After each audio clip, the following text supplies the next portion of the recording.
But you are the Robin Hood of knowledge, because I see you giving this knowledge out, and do the rich people cringe and say, don't tell them that, Robin? Yes.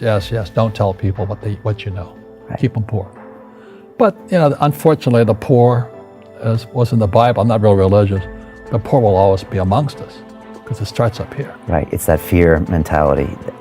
It's in their words, and the words become flesh. Again, I'm not really religious. I flunked out of Sunday school also.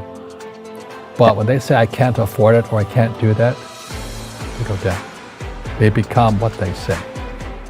And I meet so many people, I can't afford it. You think I'm made of money? Your mom used to say that. Your mom used to say that. My dad. My PhD dad, he says, what do you think I am, made of money? I can't afford that. And my rich dad would say, that's why he's poor. Poor people say, I can't afford it, I can't do that, I don't have time. Because this is an escape. It's an escape. You know what I mean? It's easy to say, I can't afford it. Oh, I'm too tired. Oh, I can't go to the gym. When you could go to the gym. No, I can't. Truth is, I'm just too lazy to go to the gym. And you play it safe, and you don't introduce new risks into your life, and so... I have job security. And your rich dad used to say what instead of, I can't afford it? How can I afford it? How can I do that? What would it take, or why should I do that? He says that a question opens the mind, a statement closes the mind. So when you say, I can't afford it, your mind shuts down, and you become what you say. I asked the teacher, I said, I'm in my third year of calculus now. It was called strength of materials. I said, am I ever going to use this stuff? He goes, no. I said, why do you teach it? I was like, I paid. I said, do you ever use it? He goes, no. And that's why, you have to, in life, one of the things I suggest to people, you got to find a real teacher versus a fake teacher. And a fake teacher is somebody who doesn't do what they teach. And a real teacher is doing what they teach every day. So my accountants, my attorneys, they're in it every single day. That's how I learn, because every day I'm solving problems in my business. So I have accountants and attorneys and bankers and all these people on speed dial, because I'm solving problems with my team. Well, I wasn't poor by most people's standards, but I came from a family with a poor attitude, if you know what I mean. Because rich, poor, middle class, poverty starts with a fundamental attitude. So I was in Hawaii, I was 9 years old. My father was the head of education, PhD. Very smart man, good guy. And for some reason, we moved across town, and I went to a school with rich kids. So this is a little town called Hilo, Hawaii. That's not on the map anywhere, but it is. It's a sugar plantation town. So when I was 9 years old, I moved to this rich kid's school. And suddenly I realized I was poor, because it's relative. As Einstein, it's all relative. And my classmates were mostly white guys. And I was one of the few Asians in the class. And these guys, their fathers owned the banks, they owned the plantations, they owned the car dealerships, they owned the meat packing company, they owned the ranches. And I'm going, how come my dad doesn't own that? So I remember raising my hand when I was 9 years old, talking to my fourth grade teacher, and I said, when am I going to learn about money? And she was this woman who should have retired 50 years earlier. She was so sick and tired of kids by this time. She says, the love of money is the root of all evil. And I said, what am I, in Sunday school? And I was this punky little 9-year-old kid. And she says, we don't teach money at school. And I said, why not? And she couldn't answer. And she got very flustered. She said, sit down, take your seat. And then I got curious. I said, why don't we learn about money? She says, go ask your father. He's my boss. My father was the head of education.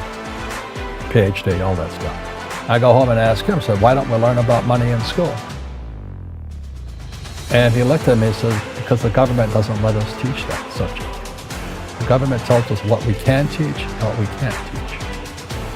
And I thought that was strange. And I said, but aren't we going to school to learn about money? He says, no, your job is to get a job. I said, but you get a job to earn money. He goes, no, you're supposed to just get a job. I went, no. Isn't the purpose of a job to earn money? He goes, you're correct. I said, so why don't I just learn about money? I can skip the job part, you know? And he got flustered and he said, look, and my father was, for Japanese, very tall, 6'4", and imposing man, good guy. But he says, if you want to learn about money, why don't you ask your best friend's father about money? And I said, why? That's Mike. So why ask him? He says, because Mike's father is an entrepreneur. And I said, what are you? He says, I'm an employee. I'm a government employee. And I went, oh, what's the difference? He says, the difference is an entrepreneur must know about money, or they're no longer entrepreneurs.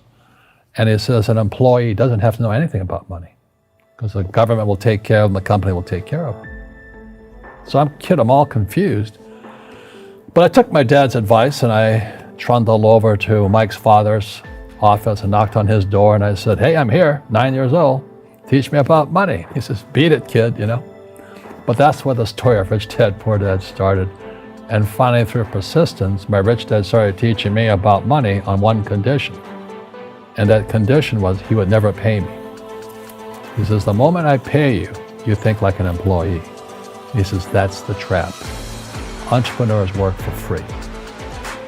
And now I'm 9 years old, my head's going cracking in half. He says, you never want a paycheck. You understand that, kid? I said, okay, I got it. And he says, well, how do I make money? He says, that's what entrepreneurs figure out. It's like a cat, you know, which comes first, a cat or the cat chasing its tail. And I said, so how do I learn about money? So he would just break out a Monopoly game board. So I would work for free and pick up cigarette butts and get hotels and restaurants, and I would clean and do menial tasks. And as I got older, I started getting into office work and marketing and accounting, and I was an apprentice basically, but I always worked for free. And he would teach me about money. But the way he taught me about money was playing Monopoly. And finally one day I got upset. I said, well, when are you going to teach me about money? He said, what do you think we're doing? We're playing Monopoly. He goes, no. What do you think we're doing? We're playing Monopoly. He says, what do you think we're doing? I don't know. I'm teaching you about money.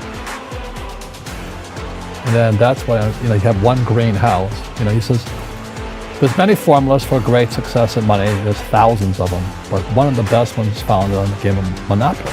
Still is today. 4 greenhouses, 1-bed hotel. I said, what? He says, one of the greatest ways to acquire great wealth is playing Monopoly in real life. 4 greenhouses, 1-bed hotel. But is that all there is? He goes, that's it. And he says, what do you think I'm doing? And I went, I don't know. So then he took me out and he showed me his greenhouses. And 10 years later, when I was 19, I was now in school in New York, and I come back to Hawaii, and Rich Dad had bought the biggest piece of land smack dab in the middle of Waikiki Beach. And when you go to Waikiki Beach today, you'll see the Hyatt Regency Hotel. That was his hotel. Just like the game of Monopoly. Just like the game of Monopoly. Acquired assets and they became bigger assets. He just kept what's called an assemblage, because that property wasn't that big at that time. So he had to buy out all the small guys. Because Waikiki was a little dirt water little town. So he'd buy out this shop owner and buy that shop owner. And it took him a while, but he finally assembled this large piece of property. And then he and Hyatt put up this giant hotel. Mm. It just sold for $800 million. So that's how I learned about money. And that's because he refused to accept a paycheck. He says that the moment you accept a paycheck, your brain goes dead. You just got paid. He says, as long as you're hungry, you'll think. And he was a great, great teacher. So today when people ask me what I do, they know me as the author of Rich Dad, Poor Dad. I just say I play Monopoly. So I own greenhouses, I own big hotels, I own oil wells, golf courses, businesses.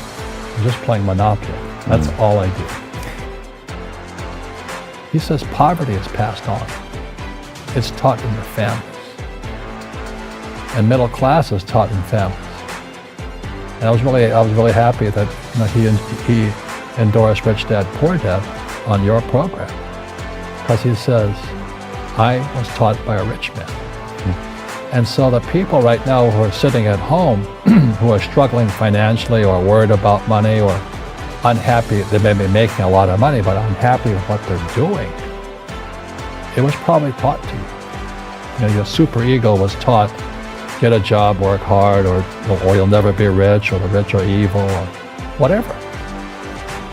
And until you change your mindset, Correct. Money won't help you, right? Correct. And we see that with people that win the lottery, people that make more money, they still have the same problem. Right. Because they have that poor man's soul. Correct. If you're poor, you'll always be poor.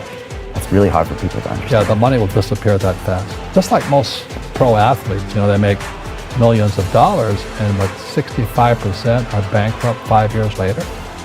It's because they come from poor families. Now you tell them that, they get very angry at you. Not, it's the rich fault.